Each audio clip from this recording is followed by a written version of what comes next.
सबसे पहले तो अपने भाइयों को ईद की बहुत बहुत मुबारकबाद। लेकिन इसके साथ साथ आज आपको कई और महत्वपूर्ण खबरें दिखाऊंगा।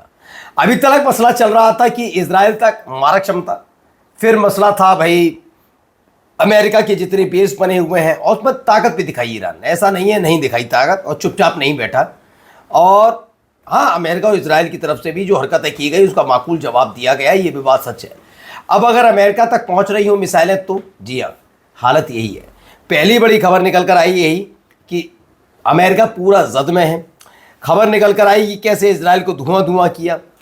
खबर क्लस्टर बम के धमाके से जुड़ा हुआ भी है जिसने कई इलाकों को प्रभावित किया है। और ये प्रभावित होने वाले इलाके ऐसे हैं जिनकी वजह से खास तौर पर अमेरिका दिक्कत में है, कि अमेरिका की सबसे बड़ी सेफ्टी ये होती है कि वो अपने लोगों को संभाल कर रखे। क्या वाकई ऐसा हो पा रहा है? दिखाता हूं आपको। नमस्कार, मैं हूं प्राज्वल गौतम और आप देख रहे हैं the live TV. The live TV, सच सबसे आगे। सबसे पहले ये खबर देखिए, Iran launched 2 IRBM missile at the joint US UK Diego Garcia military base in the Indian Ocean, 4000 kilometre 4000 kilometre away from the Iran. यानी 4000 किलोमीटर ईरान से दूर है, लेकिन ईरान से दागी गई मिसाइल सीधे जाकर गिरती है अमेरिका के इस सबसे महत्वपूर्ण मिलिट्री बेस पर जो डियागो गैरिसा कहा जाता है। और इसने थोड़ी सांसें फूलने पर बेताब किया अमेरिका को। ये इलाका अगर थर्रा गया है तो अंदाजा लगाइए हालत क्या बन गई होगी। One missile failed in the flight and the other was engaged by a US SM-3 interceptor, but a successful interception was not confirmed. None of the missile hit the base. ये कहा जा रहा है, लेकिन कहा जा गया है कि 2 मिसाइलें दागी गई थी, इनमें से एक ने हिट किया और दूसरा इंटरसेप्ट कर ली गई थी। लेकिन फिर भी अगर वहाँ तक अगर पहुँच रही है तो खाग आइलैंड पर सपना देखना कितना मुश्किल हो जाएगा अमेरिका के लिए, समझ सकते हैं। चलिए अगली खबर देखते हैं। पहले यहाँ क्या हालत है। अल्लाहु अकबर, अल्लाहु अकबर।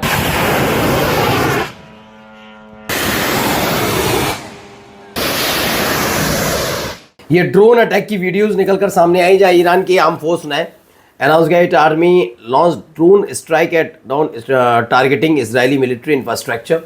इजराइल के इंफ्रास्ट्रक्चर पर एक तगड़ा प्रहार ईरान की तरफ से किया गया। उसके बाद के हालात ज़रा आपके सामने देखिए। अब सोचिए ये हालात हैं, एक के बाद एक बिल्डिंग तहस नहस हो जाती है। चूँकि जो इलाका लग रहा है ये अस्पताल टाइप का कुछ लग रहा है, अस्पताल ही होगा शायद, मे बी, लेकिन जो भी अस्पताल है, घर है, उसे नेस्ते नाबूद कर दिया। Iranian ballistic missile smash building in तेल अवीव। तेल अवीव में भारी तबाही देखने को मिली है, उसकी तस्वीर निकली। एक और देखिए वीडियो। यहाँ पर भी आपको भारी तादाद में आग का धुआं उठता दिखा है। ऑयल प्लांट बताया जा रहा है कि इजराइल का ऑयल प्लांट है, इसे बर्बाद कर दिया गया।